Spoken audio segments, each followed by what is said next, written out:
Welcome to episode 2, my studio apartment makeover video. Today we're chatting layouts, specifically studio apartment layouts. They are the most crucial part of living in a studio apartment, whether you are alone or with a partner like myself. Where does your bed go in relation to the front door and the kitchen? Do you have a choice? What about that pile of clothes that you inevitably hoard in the corner of your room? Maybe I'm talking from personal experience. But there are ways to go about setting up your space so that it is incredibly successful for how you live. Before we dive too deep into my apartment makeover and how I plan to lay this studio apartment out to be successful for both me and my boyfriend and our dog to all live harmoniously in under 600 square feet, I wanted to chat a little bit about my studio apartment do's and don'ts because I've lived in 3 over the course of my life.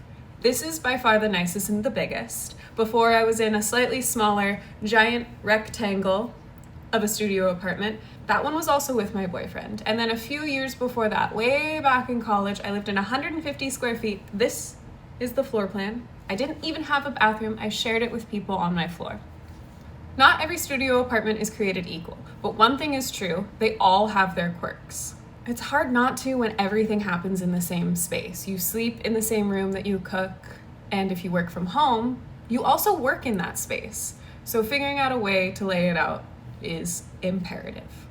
I have a list of 4 do's and don'ts for you to consider before you lay out your space. Do maximize your storage thoughtfully. We're talking lazy Susans, tension rods, bookshelves, floating shelves, vertical storage. You can hang, put it on the wall. Do you see that little square box over there? That square box was just floating around the house for the longest time. I hung it up finally, and not only did it get it off the floor, but it gave me a place to store all of my art supplies. Like there are pens, pencils, crochet hooks, erasers. It's a good place for me to keep my flash drive too. Pen, like everything, it's all in there. And all of that is off the floor. I hadn't thought about lazy Susans until I had been doing my research for this, and I was like, I might need to get some lazy Susans. So those have gone onto my internal thrift list. But after I realized I wanted to put that on my internal thrift list, I was like, I should make an external thrift list that's free for you.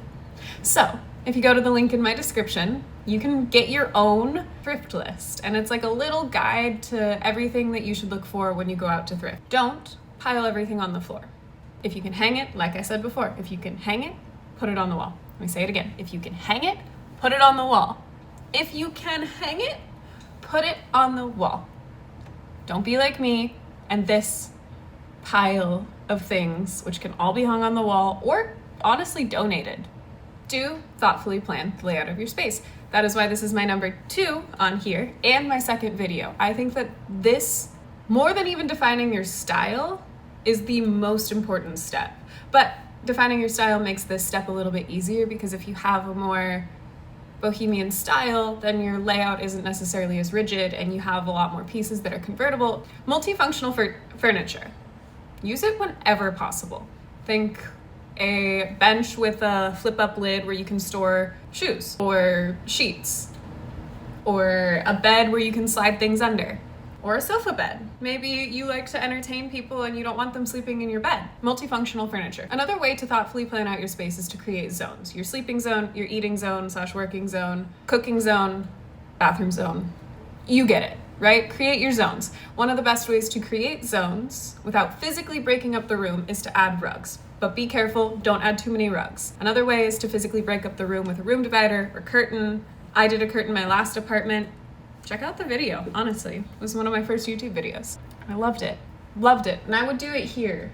We might do it here. I don't know. I really don't know what we're doing with this layout, frankly, which is why I'm procrastinating by making this. Don't be afraid to move things. Don't be afraid to move things. If it's not working for you, it's not working for you. The entire purpose of a space is to function for you. So if it's not working, move it. Do. Maximize natural light. This window, as you can see, it's very, very bright, and it does light up my apartment fairly well, but the back corner, all the way by the front door, is always dark because this is the only window. Well, not the only window. You see that little tiny window, but there's only windows on one side of the apartment, so maximize your natural light. I have these open as often as possible, all the time. That little one never closes. I never close that window. I always leave that open because even when it's dark out, like whatever, it's dark out and it just is a view to the kitchen and honestly nobody can see it. So, and I have a lot of mirrors, like the mirror behind us there, there's one on the floor there, and there's one over there. They're not in good spots because, again, I don't have my layout planned, but they're there, ready for me to use when the time is right. And a little pro tip is try to use the mirror to reflect light into a darker part of the space. So get creative. Don't have too many large pieces of furniture. When we first moved in, that was our biggest mistake. We had a giant dining room table, which we gave to a friend. We had a giant sofa, which we sold. And now we have the opposite problem where we have only a big bed and all the rest of our furniture is small and chairs. Too many large pieces not only compete for eye space, but they also compete for floor space. Too many small pieces does the opposite. I can have a dance party and work out in my apartment all day long now, but there's not really a comfortable place to sit at the end of the day other than the bed or our new chair. Be picky about color. Not one color, not two colors, and not white, cream, and gray, but choose your colors wisely. I have a kind of general color scheme going on of greens, orangey reds, browns, blues. 4 colors.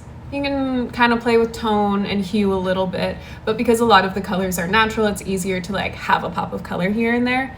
Lastly, don't be shy.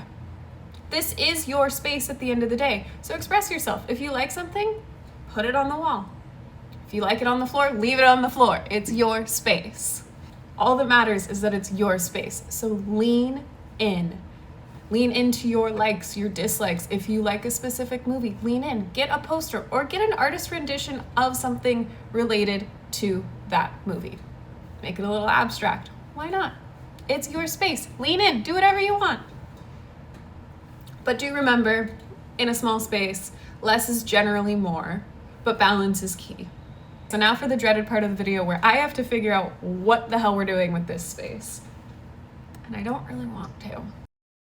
I know I said I am dreading this, but I'm mostly dreading it because I felt like for a long time everything was in the best possible place that it could be because of the shape of the apartment and the size of it. There's not really a whole lot that we can do without like reinventing the wheel, and we like where the bed is, we like where a few of our shelves are, which makes it even harder to deal with the layout. So the things that we like, I'm gonna show to you in orange, and I'm just gonna go through and move a couple floor plans around and kind of talk to you about my thought process and ideas. I originally had filmed me talking to camera and somehow I lost all of that footage. So you're just getting a voiceover now. How I got the floor plan. I went to my property management website and I took a screenshot of the floor plan, put that screenshot into Illustrator, and then traced all of the lines and kind of labeled everything. It's not accurate. Like the size of the studio floor plan is not accurate. The size of the furniture is not accurate, but it's relative enough in scale that it should work. And then I just honestly pull things in and out of the room, see what works, see what doesn't work. I have a specific idea in my mind what each of these pieces are. The floor plan that you're watching me make right now is not the floor plan that I think we're going to use.